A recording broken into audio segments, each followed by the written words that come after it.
Matt and Luke's Sci-Fi Sanctuary.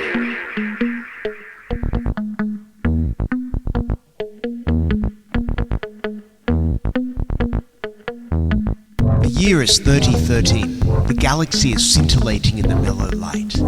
Two galactic pilgrims seek out vistas in the samurai future to bring forth the unity of the cosmic shaman. Opening the door of the pantheon of mystics, the evil sorcerer wizard powers the engine of science, seeking to forever alter the sacred balance, travelling on effervescent balls of summer fire. This week, Enemy of the State.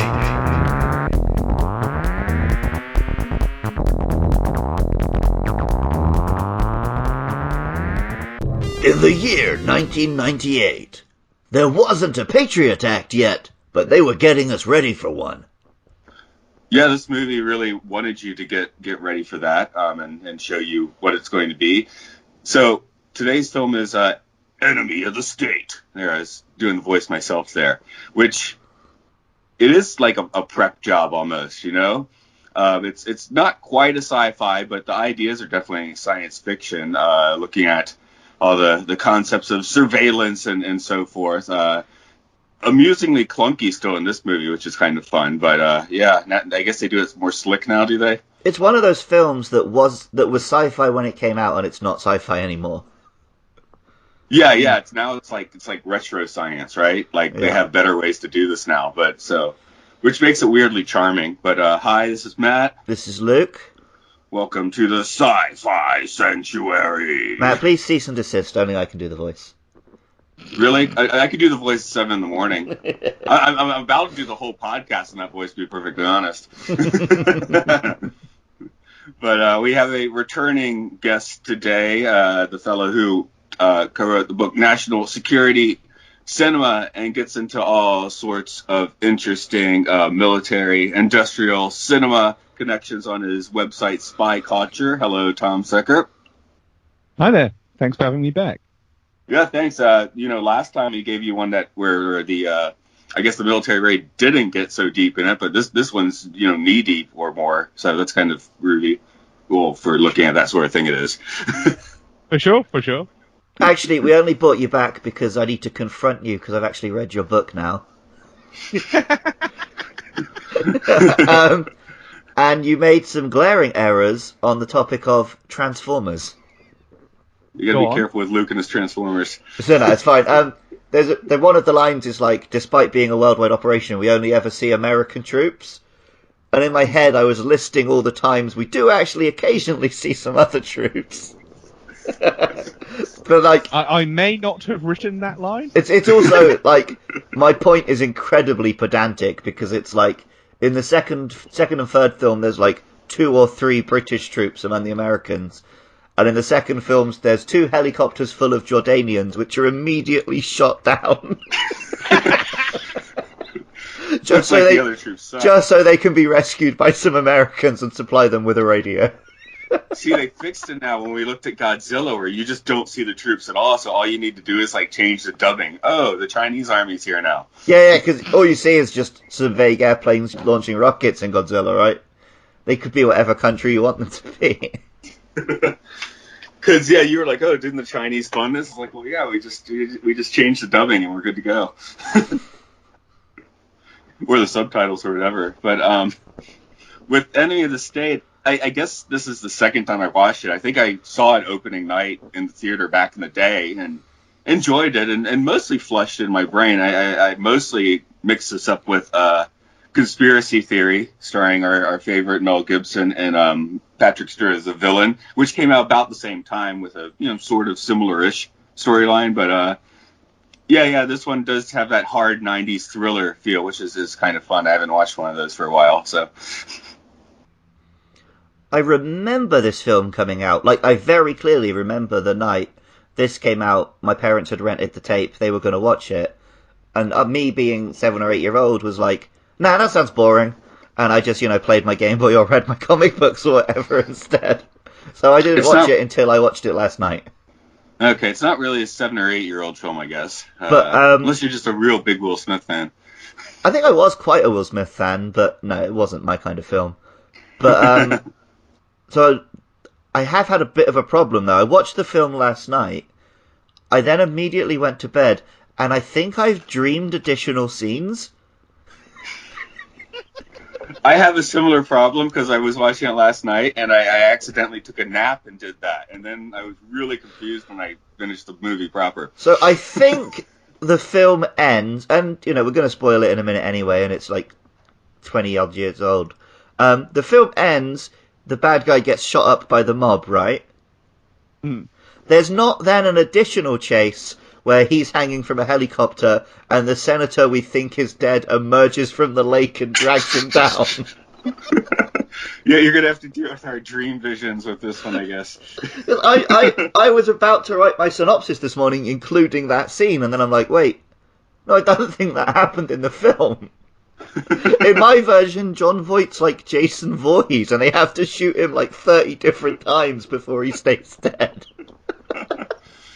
Well, you're working with the metaphysical director's cut. Yep. Tom, you have a little more history with this film. Obviously, researching it. Can you tell us a bit about your trip with it? Sure. I mean, I can't actually remember the first time I saw this film. It certainly wasn't when it came out. I don't think I saw this film until maybe the mid-2000s or something. Like you, I rewatched it ahead of our talk today, and I'm actually struggling to remember quite a lot of it. It's one of those films that's really, really fast-paced. Everything's coming at you at 100 miles an hour, but none of it really lands with you. None of it has any kind of resonance, because it's really quite a shallow film. I mean, it's got lots of themes in it that are really interesting, but stylistically, it's a really glossy, fast-paced, shallow, superficial movie. And so, I have a little bit of confusion about whether certain stuff happened in it or not. Do you have some dream scenes? Only in as much as I've had dreams like I'm Will Smith in the movie. But no entirely made up zombie John Voight scenes. Yeah. I guess that's where my mid-nap was and I've got to reattach to the movie. I'm like, what's happening? But yeah, there is a lot going on here. I don't know. Maybe this movie is a bit of a CIA interrogation. It's not supposed to stick in your mind. And I guess we should mention, you mentioned as well, that the CIA's name never actually comes up here. No. Well, I mean, that's the interesting thing about the movie for me, is that both the CIA and the NSA, to some extent, helped make this movie. The producers and Will Smith, they visited CIA headquarters and got to look at a bunch of bugging technology. There's a bit in the making of where Will Smith's talking about how he got to see a bug that was in a toothpick, something really tiny. They also went on a couple of tours of NSA headquarters at Fort Meade.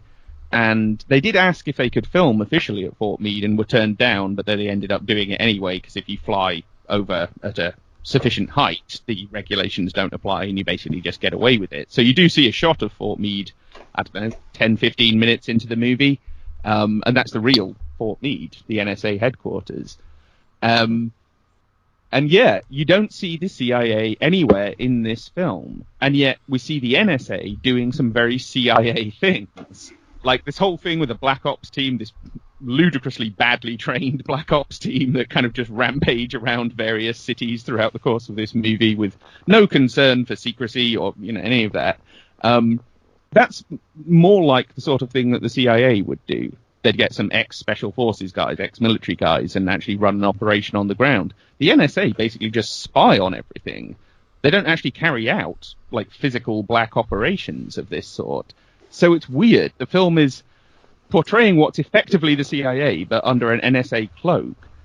And at the same time, it's not the NSA as such who are doing this. It's this kind of this one rogue, bad apple, megalomaniacal, murderous idiot played by John Voight, who just he starts off by murdering the senator, and it all just gets worse and worse from there. I mean, Why are they even murdering the senator by a lake in public?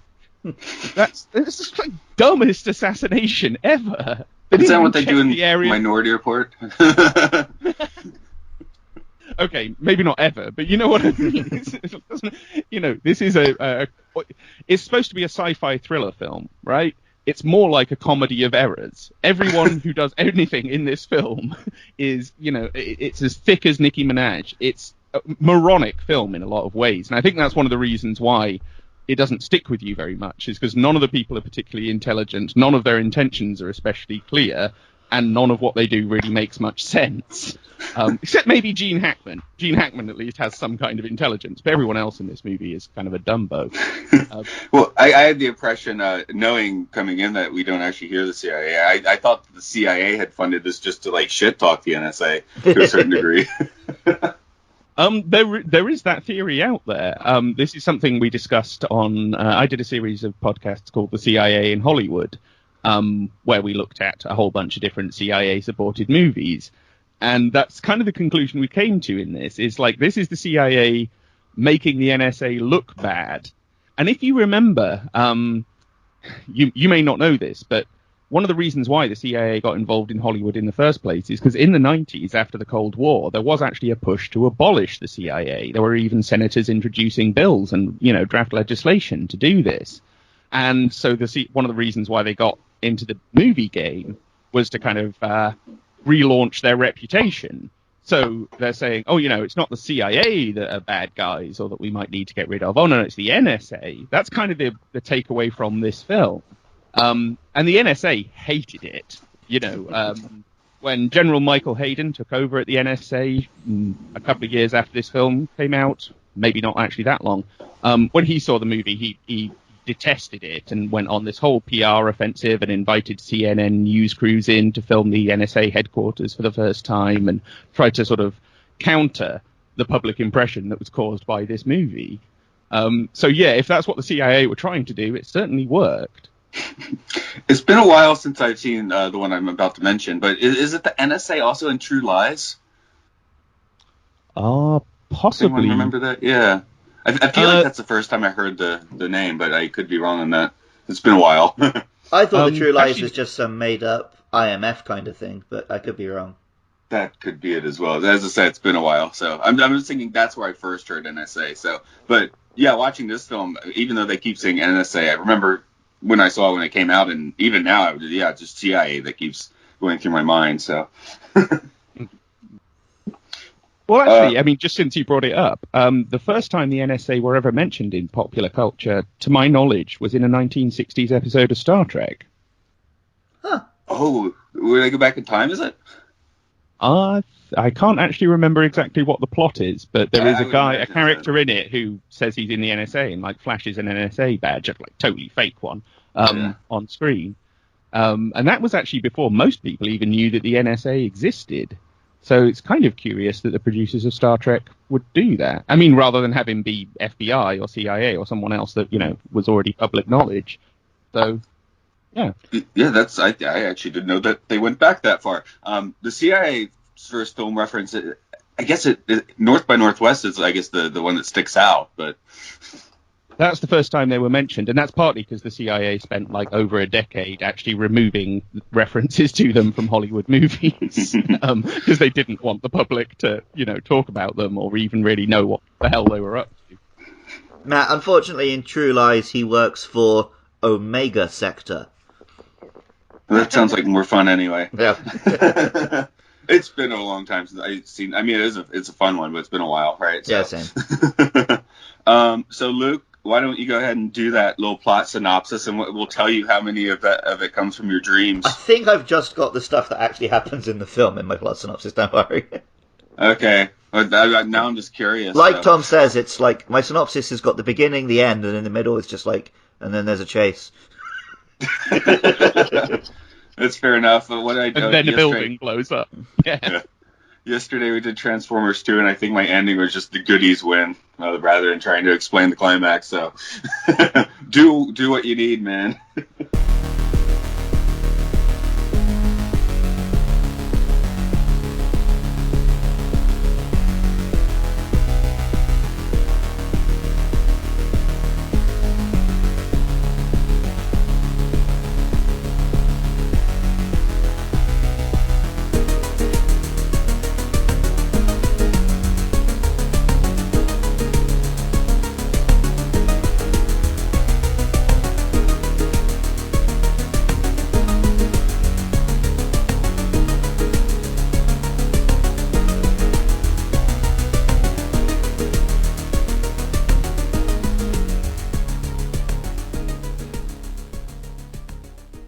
Robert Dean is a Labour lawyer with a silver tongue and a heart of gold. You know, a Will Smith character.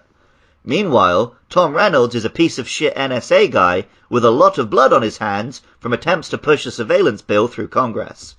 On his way home from blackmailing a mob boss with a video made by the enigmatic Brill, Dean runs into an old college acquaintance who has evidence that will destroy Reynolds. The evidence is discreetly passed to Dean before his old buddy is creamed by a fire truck. The NSA turn their full attention on Dean, tarnishing his reputation and hunting him down like a dog. He teams up with Brill, leads them a merry chase, and although the tape is destroyed, our heroes are able to trick Reynolds into confessing everything and then dying in a shootout with the mob.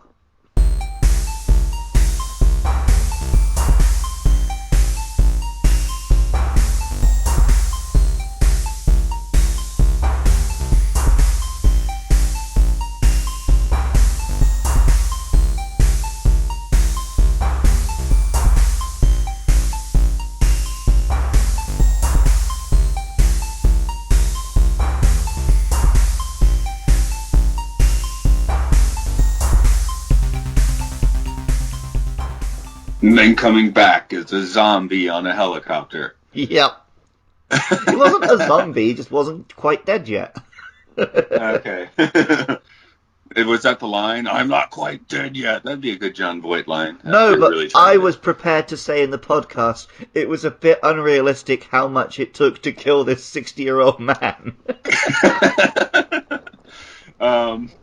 We'll do the cast anyway, since we're with that 60-year-old man involved. But I guess we start with Will Smith. He's the marquee star, right?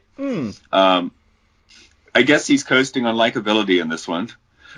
Well, yeah, the point in Will Smith's career when this came out, this feels more like a later Will Smith performance. Because he's not just... I mean, he is doing a lot of the Will Smith wisecracking and stuff at the start, but, like, he's had an affair with his wife, he's getting angry, he's not always perfect. He is, like, playing more of a role here than he did in, like, I don't know, Men in Black or Wild Wild West or something. Yeah, that's definitely true. I think he was still in the 90s, 6 Degrees of Separation, whatever. He was still dabbling, I guess, in the dramatic in the 90s. But, yeah, the stuff we remember is, like Wild Wild West and so forth. At least I remember that because it was playing downstairs yesterday. But then again, when was Ali? Because that's when I remember him turning his attention to, like, fully, I am an actor. I'm going to say 2003 or so. Yeah, because, I remember the 2000s when I mostly remember Will Smith, like, really going for it. But the turn of the millennium, he was just a banter machine. I think it's when he was still the Fresh Prince, he was actually doing a few, like, kind of like, smaller movie dramatic roles. Or once we get to Ali, seeing like big budget dramatic roles, so that would be the main difference, I guess. I mean, he's good here, and this is the kind of film where you just need a likable guy, because, like Tom was saying, there's just events are just happening around him. You can't really follow it, so you just need a lead you can look at and be like, I hope this guy wins. Yeah, but I guess. The real star who doesn't show up until halfway through the movie is probably Gene Hackman, as we kind of mentioned already. Yeah, he's good in this. I feel like the late 90s was like a good time for like stealth sequels. You know, The Rock is like a weird Bond movie in many ways. Right. And this one is kind of like a weird stealth sequel to The Conversation, if you've seen that one. Yeah, absolutely is. What's that other Sean Connery one with Catherine Zeta-Jones, where he basically plays the same role as he plays in The Rock, and he teaches her how to be a cat burglar? Entrapment? Yeah, that's the one. There you go. Yeah. So he actually did 2 kind of James Bond stealth sequels in a couple of years, I think. He couldn't do the franchise itself. Well, Pierce Brosnan has actually done the same thing in a couple of movies. He's played basically an aging James Bond. So I don't think it's just Sean Connery who has struggled to overcome the burden of having played James Bond. But yet, this isn't even like a stealth sequel. Tony Scott is quite upfront that this is like he basically saw The Conversation and wanted to do an updated 1990s version of it, and that's partly why he cast Gene Hackman in the role where he's essentially playing the carry-on character of the same character that he was playing in The Conversation, but 25, 30 years later. It's very intentional. Is what I'm saying. Glad to know I'm not wrong on that then. But and that's one I haven't seen since I was in university. But that does stand out as that, for Coppola, that's sort of his, not flashy. That's like just it stands on its filmmaking skills more than Apocalypse Now or The Godfather have quite a lot of bling attached. But Conversation's just a solid movie. And a classic 70s conspiracy thriller. I mean, it was a great time for that kind of... I mean, it's the best time for that kind of genre of movie. And I think The Conversation's a really, like you say, very solid film. And I really enjoyed it when I saw it. But yeah, that whole sequence where they're following Will Smith and... Oh, what's that? What's the name of the character that he's having the affair with? The one Rachel. with the really breathy... Thank you, Rachel. The one with the really breathy, sexy voice is just like exuding sex throughout the whole of her appearance in this movie. The sequence where they're in the park and they're having the conversation and he's asking about, I need to meet Brill and all of this stuff, that's completely ripped off from the same sequence in The Conversation. But again, Tony Scott was like quite open about this. It was sort of, this is a rip-off and homage at the same time. And then I had going through my head the whole time. I guess it's been a while since I've seen a movie with Gene Hackman, so I just had Robin Hitchcock's song "Don't Talk to Me" about Gene Hackman like playing in the back of my head the entire time. And we've got John Voight here. So I haven't seen him in much stuff. The problem is he seems like he always gets hired as, here's a guy with loads of gravitas who can just gravitas his way through a role. Because, he's old and he's got a grizzled face. But he's actually always quite weak in the roles I see him in. Like, I'm thinking of this and the first Transformers film where he's meant to play this, like, powerful government important guy. But he just sort of seems to float through it with other people doing all the decision making and work. He's only a midnight cowboy, man. Yeah. I guess in this case we're meant to think he's kind of useless, but... I was going to say this just wasn't a good period in John Voight's career. A few years later, he did Pearl Harbor, the legendary, terrible Michael Bay film about Pearl Harbor, where I think he even plays FDR in that film. He plays Roosevelt. And it's similar to this. You're just sort of sitting there thinking, this guy is, like you say, he's supposed to be this commanding, masculine leader with this jowly face that you take very seriously. But underneath that is this kind of weak, whiny, pathetic guy who... it's just sort of comes across as a kind of spineless idiot. Yeah. It's probably painfully realistic, unfortunately. But that's not what you want to see in the cinema. No. What I do really enjoy, though, is his team of just, like, computer geeks played by, like, Jack Black and him from Buffy, and you've got, like, Jacob Busey there, just fully Buseying it. Yeah, definitely that, because I guess none of them were particularly well known when this came out, so it took a few years for them all to get bigger roles. Yeah, I remember I was watching the credits and Jack Black flashed up and I was like, oh, hello. And he has a few, like, somewhat amusing lines, but he's not really Jack Blacking here, he's just been hired to play a geek, basically. Yeah, I put he's a day player for this one. Although he is in a little more than a day player of his, so good for him, I guess. Yeah, it's certainly not like Jack Black of, say, Tropic Thunder. No. But hang on, wasn't the other guy? He was in Austin Powers. He's Dr. Evil's son. That's right. Quite a big role, and I think that was a year before Enemy of the State came out. So he was, he was on the rise. I know what you mean. He wasn't a big name yet, but he was getting there. He was sort of breaking into some big Hollywood stuff, I think. Till he get to his magnum opus, Malibu's Most Wanted. And then, before we actually met Gene Hackman, we meet the fake version of his character. And it's Gabriel Byrne is the actor, but all I know him from is he's Satan in the film when Schwarzenegger fights Satan.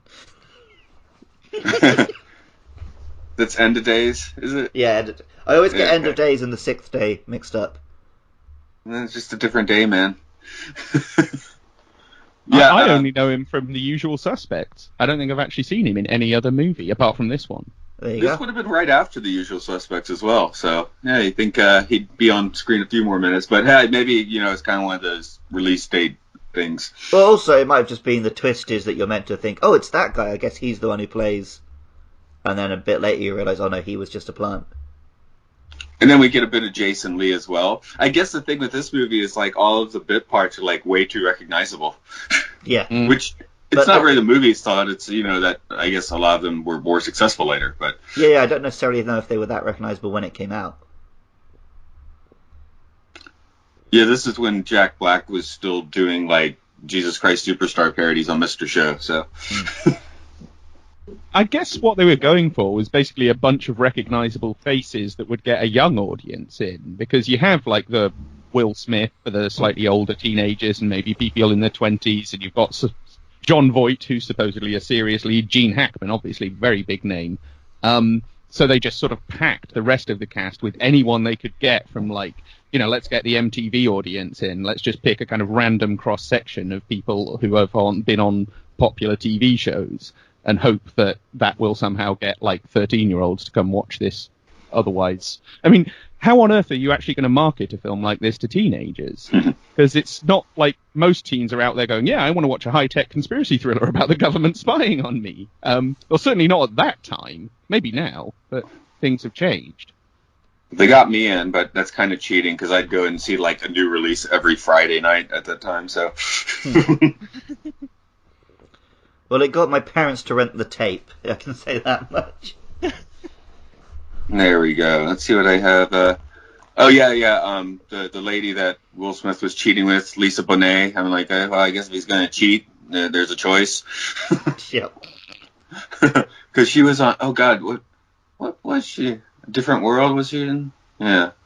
Well, I've just realised the scene where he goes in to buy his wife the underwear. When I was first watching that scene, it's like, oh, this is funny and charming because, he's flustered, but actually we know that he loves his wife and he never would. But then later you find out actually he did have an affair. So now that scene isn't quite so innocent. Yeah. But I was watching this film and I actually messaged Matt, like, in America, do you really have lingerie shops where the staff just walk around in the lingerie? Like... When I responded with my note, Will definitely got Matrix distracted by the titty. In the UK, even if you go into like an actual sex shop, the staff aren't dressed like that. No. I've been in sex shops in Blackpool, and it's not that charming. I can certainly say that much. I've been in many Ann Summers, but they're just wearing like t-shirt and jeans.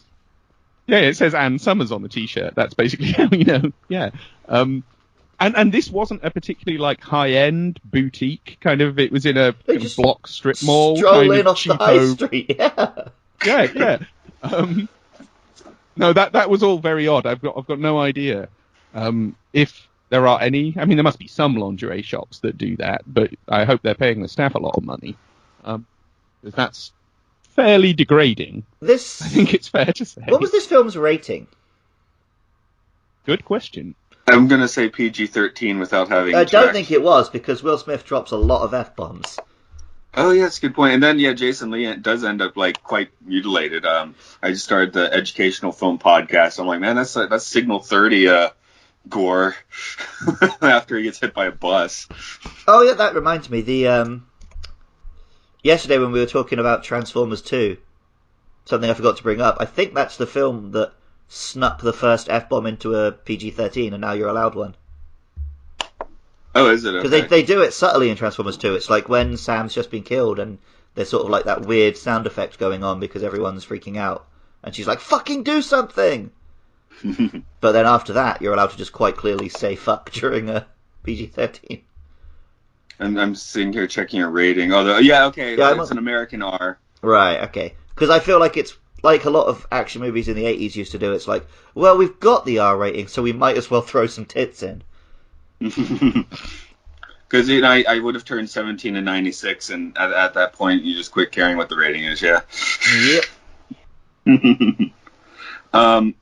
think we've basically made our way through the actors, but let me open up the floor before we move on. Okay, that seems like a good chance to move on then. So, Wait, sorry. I just realised, I do want to do mention it. someone else involved in this film that wasn't an actor. The music, while it's never anything particularly special, it does the job. It's Harry Gregson Williams who did the Metal Gear Solid theme tune.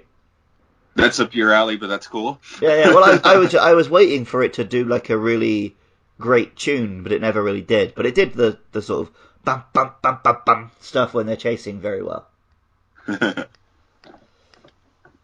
wonder if he did Crimson Tide as well, because that's an era Tony Scott from the period. Is that Tony Scott? Yeah. Yep. Okay. That also Gene Hackman. Yeah, I guess it is. I guess Tony Scott's a good enough director to have a crew that follows him around a bit, so that's cool.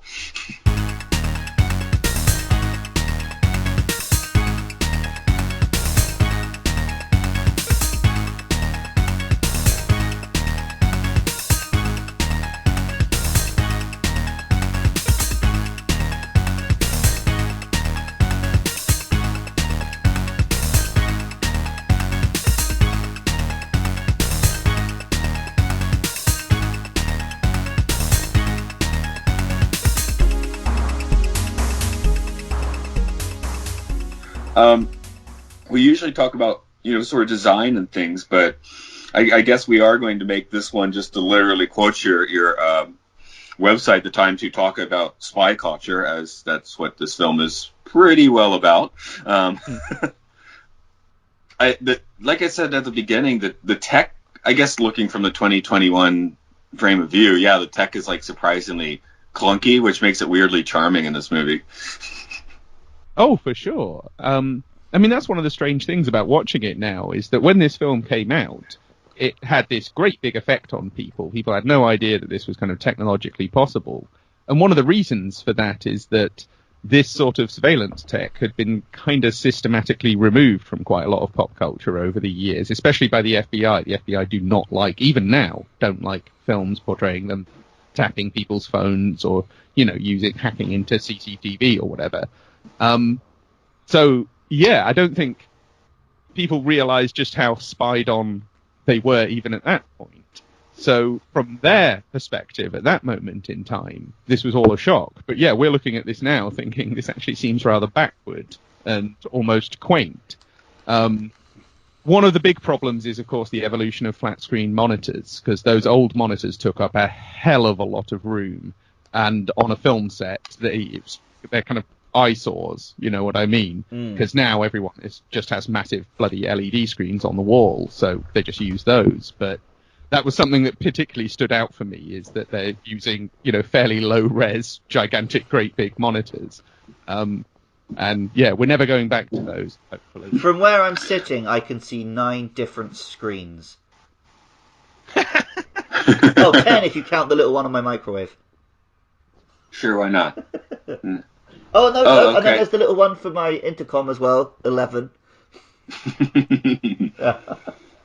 I'm counting 4 here, and I'm counting the air conditioner as one of them. Although my phone is out of sight, so there's one.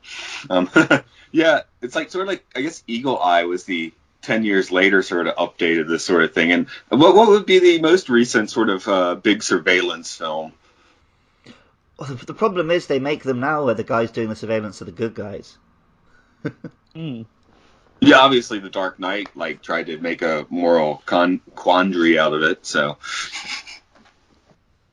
Well, and that was a kind of, war on terror, Patriot Act, a little bit of protest, I guess, in that movie. Well, it was the typical Nolan thing of implying that he's going to protest something and then never having the balls to say anything. Dark Knight Rises is like, oh, is it going to touch on Occupy Wall Street stuff? Oh no, it's just a trick by Bane. You don't have to think. You can leave the cinema thinking everything's fine. But, or you leave the cinema thinking that Occupy Wall Street are a bunch of terrorists. Or that. Or that, yeah. Or you just come out wanting to go Bane and do the voice. Or like me, you come out thinking, I wish I hadn't gone to see that movie. So you think Wall Street is the enemy? You merely adopted the Communist Manifesto. I was born in it. Molded by it. He doesn't have a good Bane impression, but he has a really fun one. Yeah, I know. Especially in this year of masks, you gotta have your Bane impressions like ready to roll. One thing that I noticed, I guess the little surveillance thing that stood out the most to me was him break into his locker and then like having duplicates of all his shit, which that doesn't quite seem likely. I mean, when they were spying, they said he has his watch. So okay, they get it. It seems like an awful lot of work, even for a agency. That felt very classic James Bond to me. It also felt like blatant product placement. Oh, wow. It's an Omega watch. And what was that, a Nokia phone? I don't remember. There's a fountain pen as well that gets name dropped at one point. There's quite a lot of blatant, we're going to actually write the product into the script for you. My favorite scene for that ever was the Wayne's World scene, where they just said how they're not going to kowtow to the advertisers while wearing giant hockey jerseys and holding up and smiling with the Pepsi. Oh no, my favorite ever bit of product placement was it was a post-match interview at the Super Bowl where they're talking to Tom Brady. And I said, "What are you going to do now?" He's like, "I'm going to go home and have a beer, a Budweiser, of course." Like the long pause, and he remembers that he's been told to plug Budweiser. I think my favourite bit, if I can just jump in on this rather silly theme that we've got going, my favourite bit of product placement is in Rampage. You ever seen that? I have. I still haven't. I need to get on that. It's actually a really fun movie. Yeah, I mean, it's dumb as hell. Oh yeah, that's what I'm hoping for. You're selling him on it. Well, if you like big, dumb monster movies with The Rock, it totally delivers on that. There's a bit where one of the monsters is rampaging down a street, and he rips the sign off a shop, and it's like a Dave & Buster's logo, and he throws it to the side, and it comes flying towards you on the screen. So it's like, Dave & Buster's! It's really blatant, but it's like, well, okay, yeah, I mean, the monster's ripping stuff up, might as well rip up a corporate logo and throw it at the audience, I guess. I think you just made it where Luke's going to watch this thing before going to work today. No, but you're adding that to the short list, Matt, for next time we're recording. We don't have a guest. I did like playing the game in arcades in the 80s. Yay! I think I played it on my grandmother's Master System. Yeah, me too. Not on your grandmother's Master System, obviously. Hey, buddy, I played it on your grandmother's Master System. I also had a dream about my grandmother last night, where she'd only just found out that Princess Diana died. And she phoned me up like, Luke, Princess Diana died. I'm like, yeah, I know, 20 years ago. She's like, what? No one told me. Not the people's princess. Must have been all the car accidents in this film that got you. I guess. Was this was after she died, right? Yeah. Oh, they weren't programming us for that then. No. There's probably a different movie for that. No, this one, I guess, was programming you for the Patriot Act. Well, I mean, this is 2 films in a row we've done where they came out just before 9/11, but feel almost like post 9/11 films. I think the only thing that stops this one feeling post 9/11 is that we're not meant to support this act. Whereas everything made after 9/11, your 24s and stuff, these guys are the heroes. Well, I mean, even before 9/11, I would say for probably the CIA, that something like that's a wet dream, right? So why wouldn't it come out at this point in time? But just saying. The only thing that makes it super weird, did you notice the scene where they read out John Voight's character's birthday? Mm-hmm. He was born on 9/11. Yeah. Nobody was born on 9/11. I was. I know. I get you to tell this where you got your new Pokemon game and nobody wanted to play it with you again. Digimon, but yeah. Oh, Digimon, excuse me. So, this is exactly what I was talking about, the Transformers thing. That wasn't necessary to correct you on that. That was just me being pedantic. Yeah, but obviously I'm not a big believer in the freaking programming and it was all planned and blah blah blah. But the more I watch stuff from around this time, it feels like not 9/11 specifically, but a big event which gave them an excuse to do awful shit was inevitable. Right, it's a never let a good crisis go to waste moment, Yeah, you know? like it's like every agency in America was just waiting for a 9/11 to happen. Not the 9/11, but a 9/11. Yeah, it's like, here is what we would like to do when something happens that we can get away with it. We'll get to that. Yeah.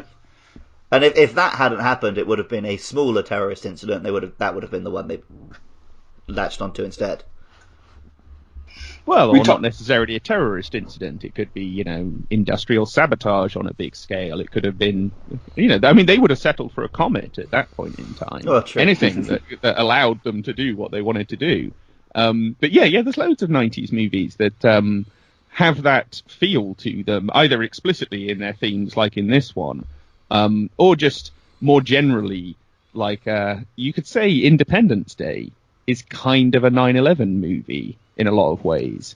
It certainly has an awful lot of people kind of staring up at skyscrapers with their mouths aghast. So if you want to get really into weird predictive stuff, I did toy with the theory that Gene Hackman's character in this film is basically Edward Snowden. He is called Edward, after all. He is ex-NSA, he is on the run, he is doing a lot of sort of very Snowden-y things. And he is from Baltimore, and so is Snowden. So I'm not saying who the hell knew? At that point in time, when this film was being written, Snowden was a teenager. Right. As well say he was playing Digimon. I'm certainly not advocating this as like the scriptwriter knew or something, but in terms of like weird stuff that this movie preempted or predicted, there is that whole angle to it as well. Is it such a weird prediction to say this shit is so fucked that someone is eventually going to turn against it? There we I go. meant more in the specific details. Right. No, surely not that element of the story. No. We talked like kind of the clunky tech here. What do you guys see as sort of the more prescient things, the things that we were seeing for the first time around 1998? I guess the computer modelling that let them like figure out what happened in the bag. Because even today that's a little far-fetched, but we are getting to the point where, algorithms are... Like he says, like, oh, can the computer figure it out? And he's like, well, the computer can make assumptions. But that is what we're relying on more and more, is like the algorithms do the thinking for us. Mm-hmm. Yeah, that one did stick out to me as being still a touch more sci-fi, I guess, as opposed to the other stuff that's, a little backwards now, right? Yeah. like the monitors. I think the big one for me was probably the satellites. All of that top-down satellite or fake satellite imagery that they put together. Because, these days, everything is shot with drones. So we get loads and loads of aerial photography. There's far more aerial photography in culture these days than there was back then. But I can't remember a movie prior to this where you have, like, fake mocked-up satellite imagery. It just wasn't really on the agenda. People didn't really talk about it. And still don't, to be honest. But there's an awful lot of satellites up there. All of those times when you read about in the news about a communications satellite being launched, I'm guessing at least half of those are just spy satellites of one country or another, because they're all just launching them up there and spying on everything on, every inch of the earth to try and... I don't even know what they're trying to do. And now they got Elon Musk's satellites floating between them all. Yeah. Yeah. Well, yeah. They're all going to start crashing into each other sooner or later. This is going to be spectacular. I can't believe this is the third Digimon mention of the episode, but the current series that's running in Japan at the moment, that is one of the plots, is the Digimon are taking over all the satellites and they're going to crash them together and make one big comet to destroy Tokyo. That's fun. Oh, one more thing that I just asked. Let's see what was up to date. But one more highly entertainingly out of date bit in this movie. Check his porno rentals. Yeah. I guess. Well, hell, Japan has the deep countryside self-serve porno stands. That's kind of fun. And I don't mean self-serve to be dirty. I just mean no one's staffing the place. Well, the gym that I go to, it has like a a club attached to it, which is basically just a place for married men to go so they don't have to go home. It's just like a whole bunch of comic books and some TVs and stuff. But it's got like private rooms, which it's very clear what they're designed for. And in the bathroom, there's big posters advertising porno channels. And like, Anyway, if I was going to watch porn here, I wouldn't watch the stuff that I can buy through your service because it's going to blur all the good bits. the point being, I feel like in the West, you would just download any of that stuff. You certainly wouldn't be renting it anymore. But in Japan, there are some OGs on there perfectly happy to go rent that stuff. Mm-hmm. Have So I told my story yet on this podcast from when I first got here and I was staying in that capsule hotel? I'm not sure if you have on the podcast, but it's been a few episodes if you want to go for it. All right, so I've only been in Japan like 2 weeks. I'm staying in Tokyo. It's a capsule hotel, so it's only basically for businessmen, and you get like essentially a coffin to sleep in. But I'm spending all day out and about exploring the city anyway, so it doesn't bother me. But one morning I'm sat eating my breakfast and I hear a woman's voice. Oh, that's strange. I thought this was a male-only like establishment. I look around, I can't see anyone. And I hear her voice again, and I hear, like, moaning. I look round, and, like, someone's eating in one of the, like, private rooms. But it's not eating that he's doing. I realise that he's very loudly watching porno. And I look round, and all the Japanese businessmen are just looking down at their food, ignoring it. And eventually, the one other foreigner is also looking up, and we sort of make awkward eye contact and go back to our breakfast. I don't know if the guy thought he had headphones in, but he didn't, or if this was just what gets him off, but he was loudly watching porno and everyone could hear. The sound's not used yet, but I mean, I've seen on a Tokyo train if you happen to, not even like you're trying to look, but you just glance at someone's phone and they're like just looking at some gnarly stuff on a crowded train, so that happens. See, I get nervous if I'm looking at what is not meant to be gnarly stuff, but then I just happen to scroll past, like, someone's posted their beach pics on Instagram or something. Bringing it back, the technology, got the satellites. I definitely noticed that 3D thing being even now a little weird, a little fanciful. But when they're on the subject of satellites, they make the point that they can only look directly down. Is there some reason satellites can't look at an angle? No, that's not actually true. I was just thinking, like, just move it a few meters to the left. And then, okay, it's 20 years later, they got better satellites now anyway, probably. Oh, yeah. They had better satellites than that in the 1960s when the CIA were launching them, trust me. They had, you could put like 3 different cameras on it, one going straight down, one slightly angled to the left, one to the right, so you get a greater scope for each pass of the satellite, because they were basically just using film to take pictures of the Earth's surface at that point. So if they could do that in the 1960s, they could certainly do it in the 1990s.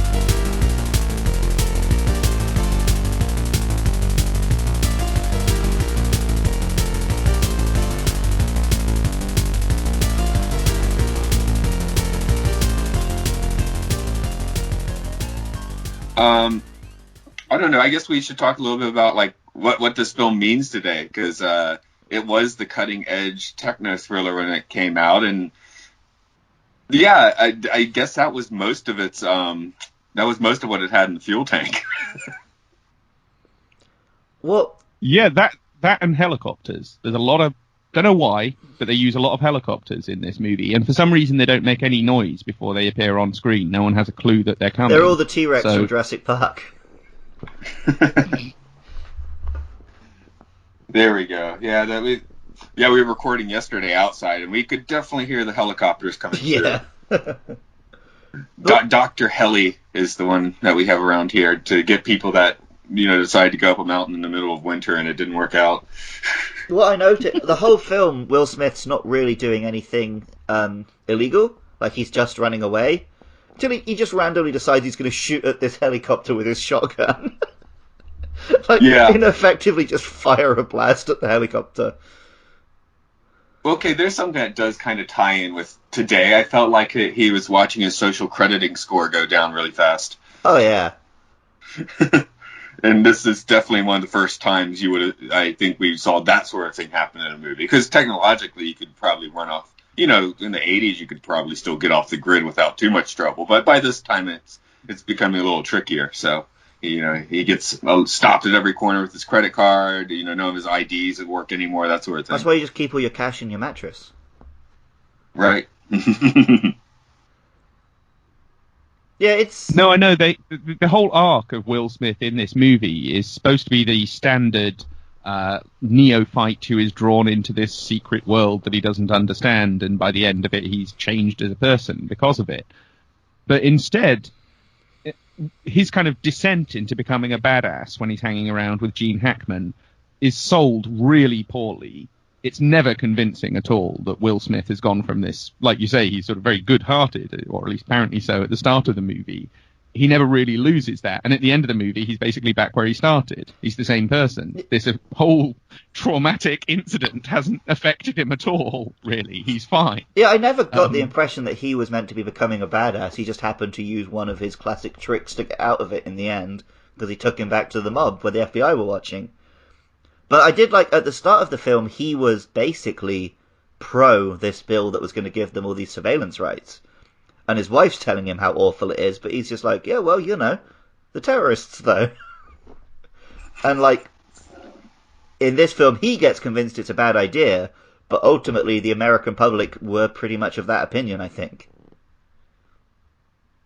So it's like a military-industrial Christmas Carol. Yeah, basically. Tom, I want to toss it your way. Just, I know you've, had a little actual research in this movie. If we're missing some notable angles that we should be hitting. Fair question. I mean, there's a whole bunch of different angles you could approach this movie from. I will say, Will Smith's wife in this, I can't remember the actress's name. I really like her. I've seen her in a whole bunch of stuff. Regina something, I think. Regina Hall? Whatever. Anyway, she's the only one in the film who has any sense. Regina King. My apologies. She talks a bunch of sense at the start. She's the only one who seems to recognize the looming danger of this surveillance legislation. And at the same time, she kind of actually is the only one who remains grounded. Everyone else gets caught up in this ludicrous, fast-paced adventure.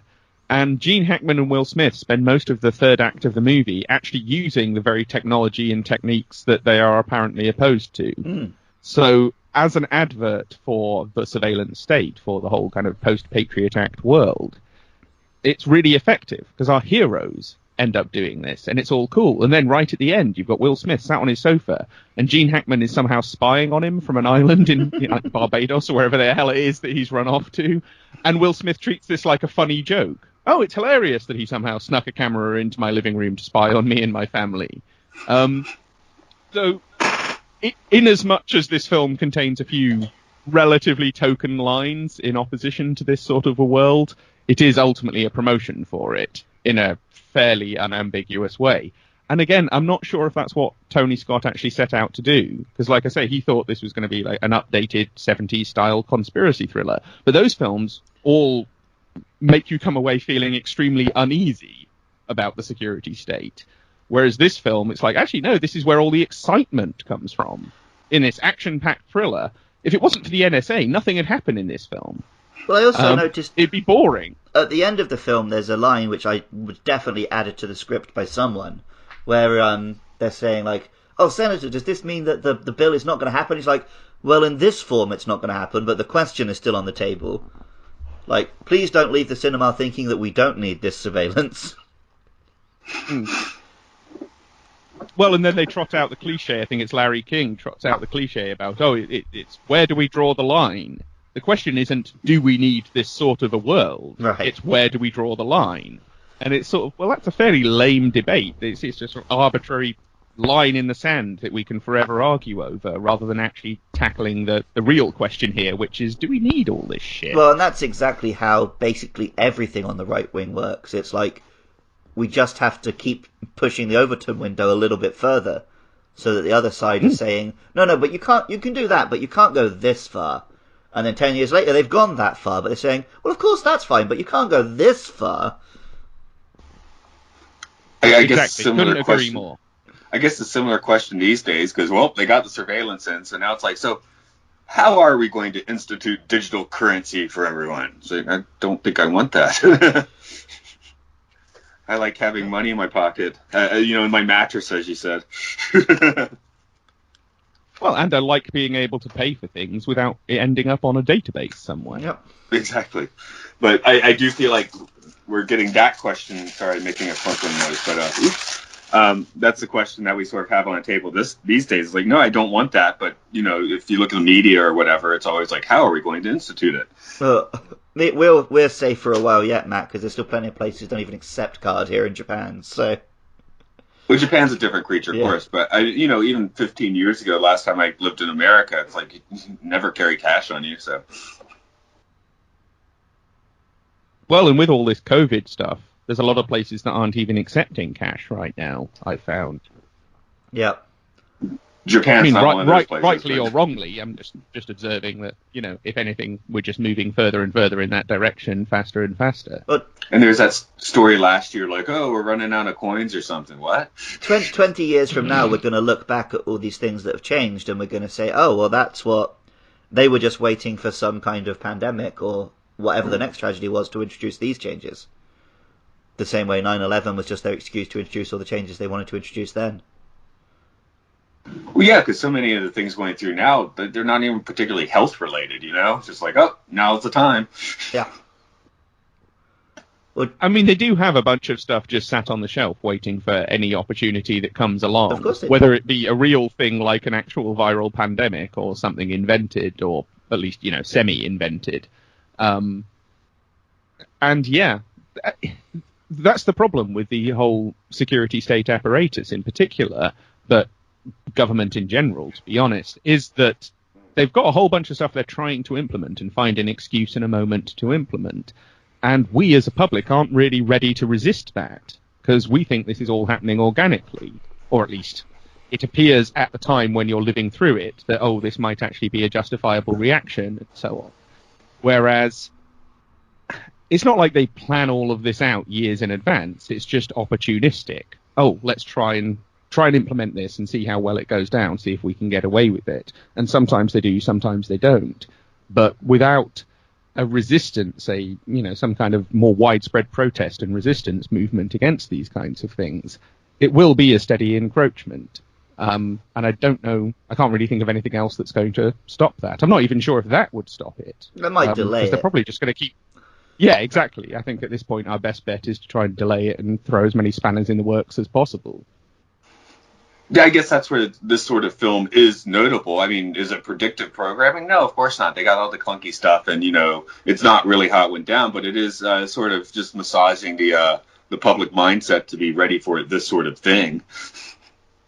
Where they're in this movie, they're still considering, oh, is it bad? It's not bad.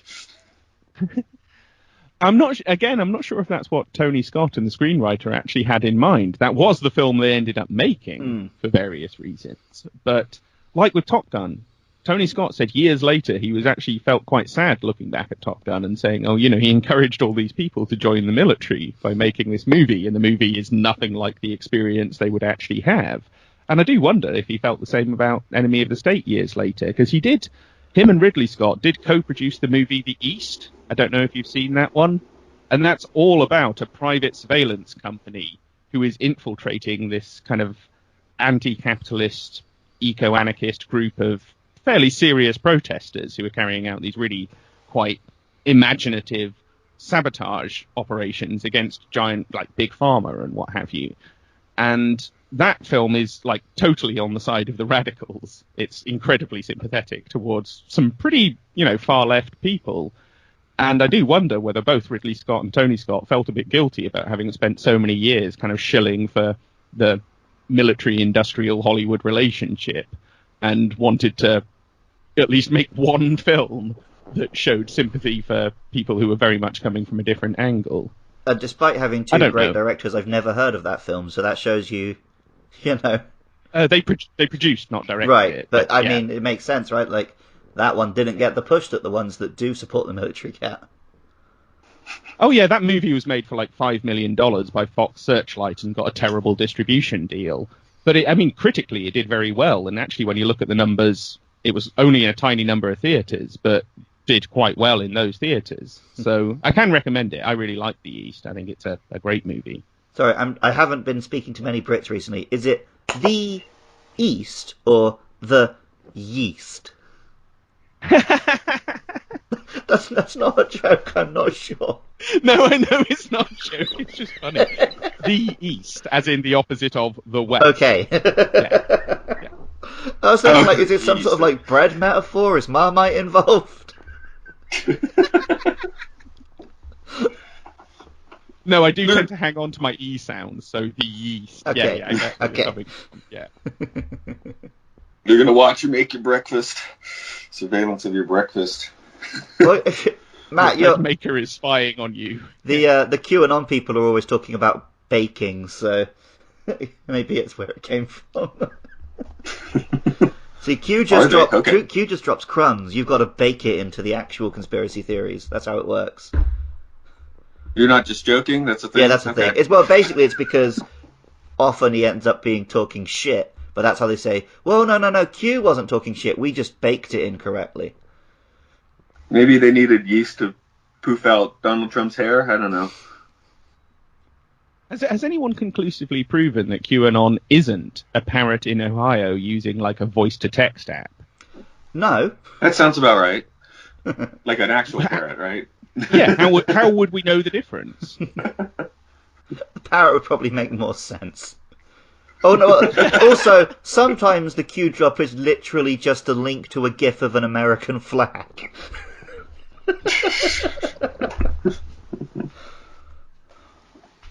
Okay, so it's a very patriotic parrot in Ohio using voice to text. Red, white, and blue feathers. Brock, http Brock, // Brock, flag.jpg Brock. That sounds right. Okay, cool. Before we take this movie out back and put a bullet in its head, any other themes that we want to hit? I think it's just sad that it ended up, while trying to make a point, I think it did the same thing The Dark Knight accidentally did, where the point it ended up making is, this stuff is bad unless the good guys use it. Which his wife even mentions at the start, right? He's like, well, I guess they'll just spy on the criminals, but who gets to choose? But the film accidentally does kind of give you that viewpoint.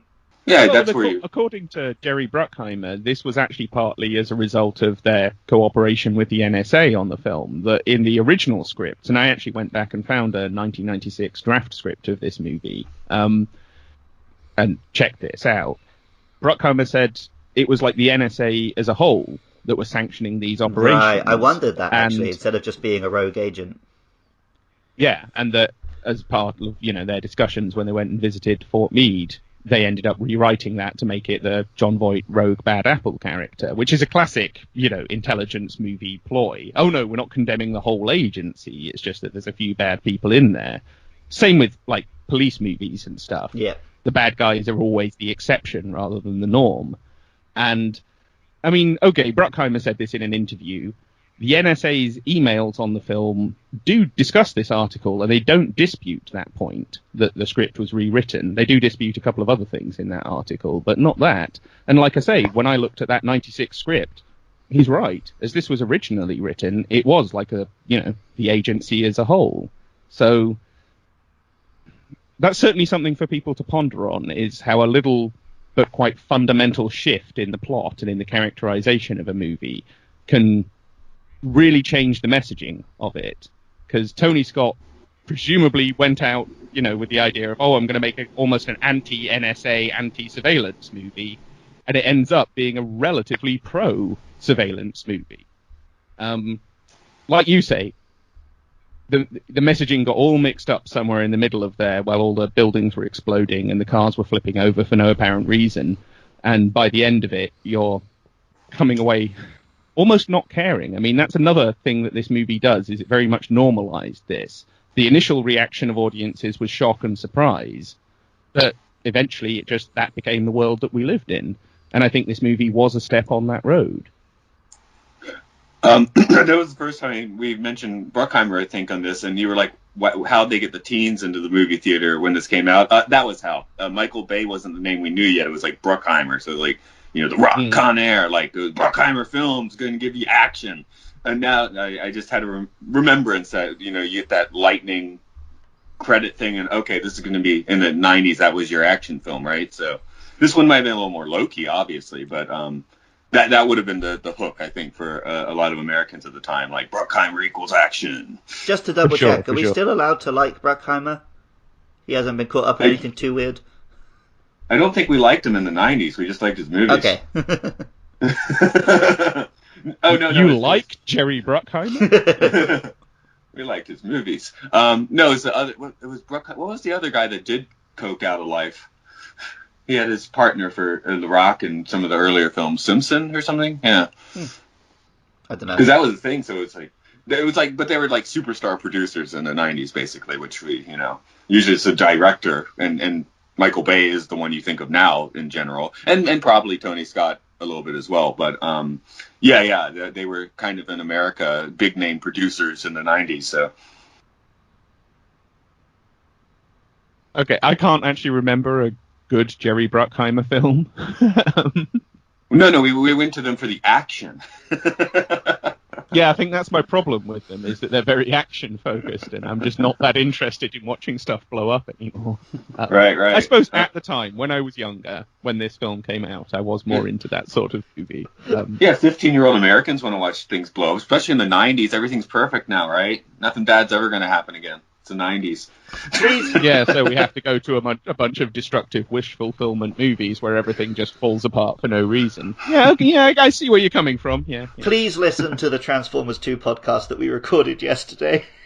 Okay. I make the very opposite point of what you've just made. Oh, yeah. Well, I'm just trying to think back to my high school self, and we did kind of, again, I was going to see like a new release like every weekend anyway, so it's like, which one is this week? Oh, this action thing. So this also feels like the beginning of that ridiculously fast-paced editing, like the Taken style editing. Though the scene I noticed in this is a scene where his wife's like shouting in his face, and over the course of her saying one line, you get like 4 different camera angles.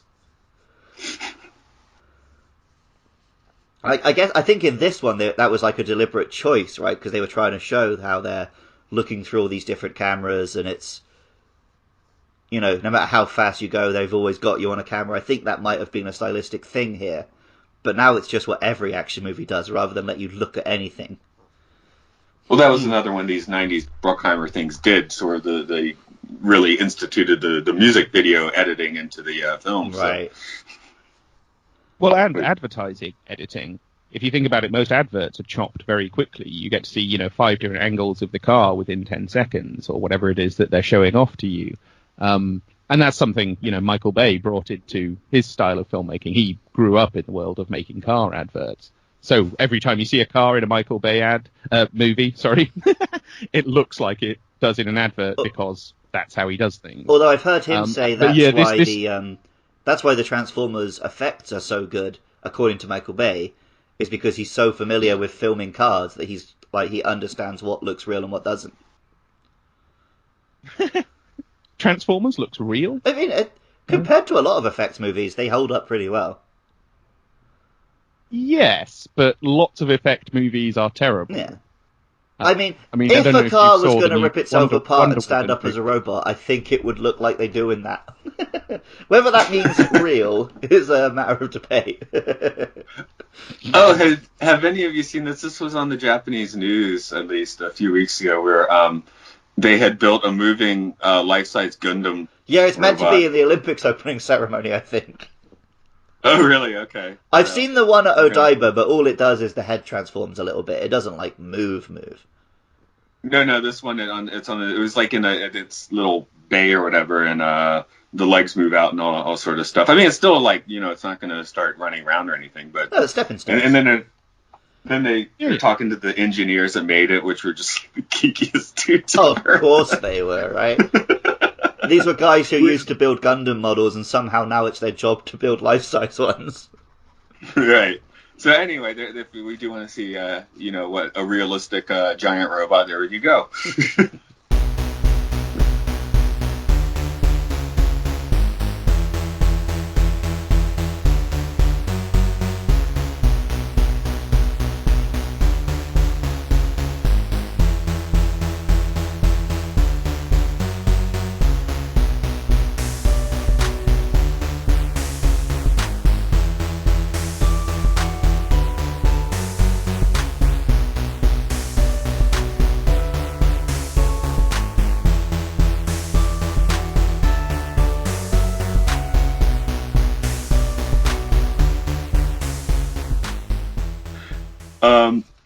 I guess we'll bring this one into the dock then with the enemy of the state. Now that we're back to Transformers for the second day in a row, but that's cool. We like Transformers. I told you when we finished yesterday, I still had more to get off my chest.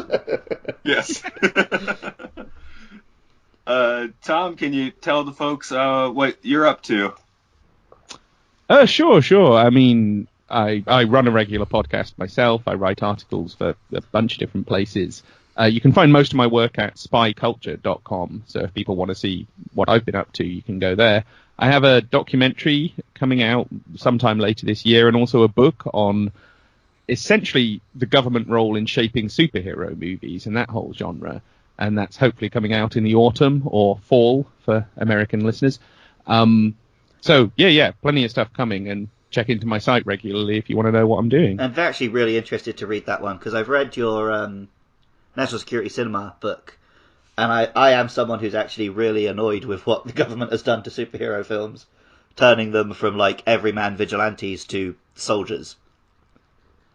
Or at least certainly a lot of superhero movies like Obviously that. Because, I mean, well, I was just going to say that certainly as the Marvel universe has gone on, it has somewhat got less involved with the kind of military side of things, and some of the later movies are actually not very violent or militaristic at all, and are all the better for it. So there is a spectrum there, and we do try and explore that in the book. So, yeah. Well, hopefully you'll be able to get a copy when it comes out, and we can talk about it.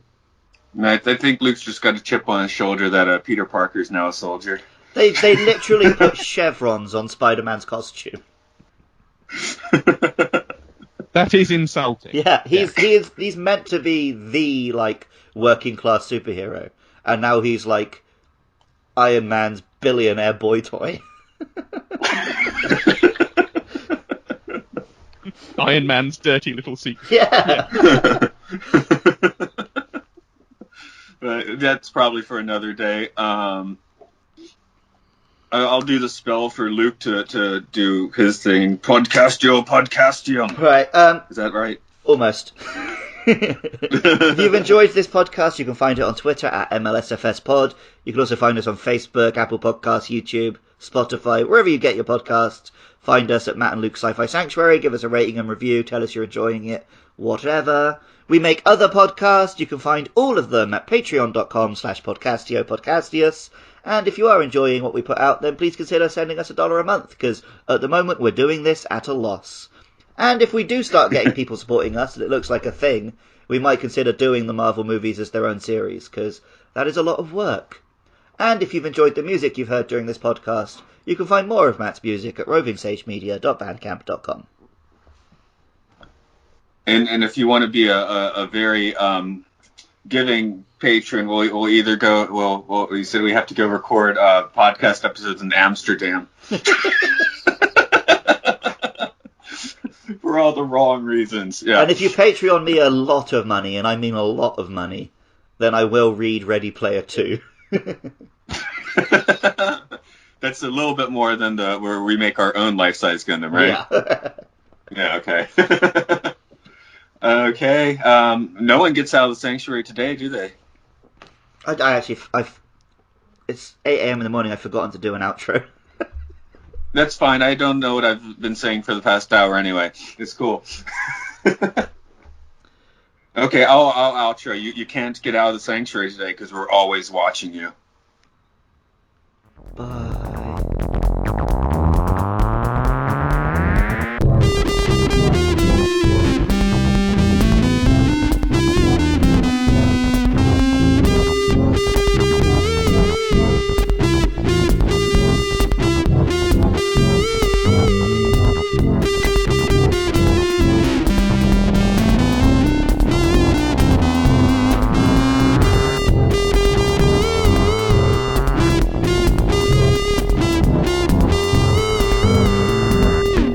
Next week, Transformers, Revenge of the Fallen.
Matt, at around the 1 hour mark in that recording, I did a lot of farts. And I don't know if they came out through on the recording or not. You're on Skype, you're going to be on your own channel, so I can actually lower it down. Yeah. It was like a machine gun. I might leave them in for funsies. If they do come out, just isolate them and put them after this, I guess. Oh, the outtake. Sure. Like, Tom was making like a very interesting, salient point, and all I could think was like, I hope no one can hear all these farts.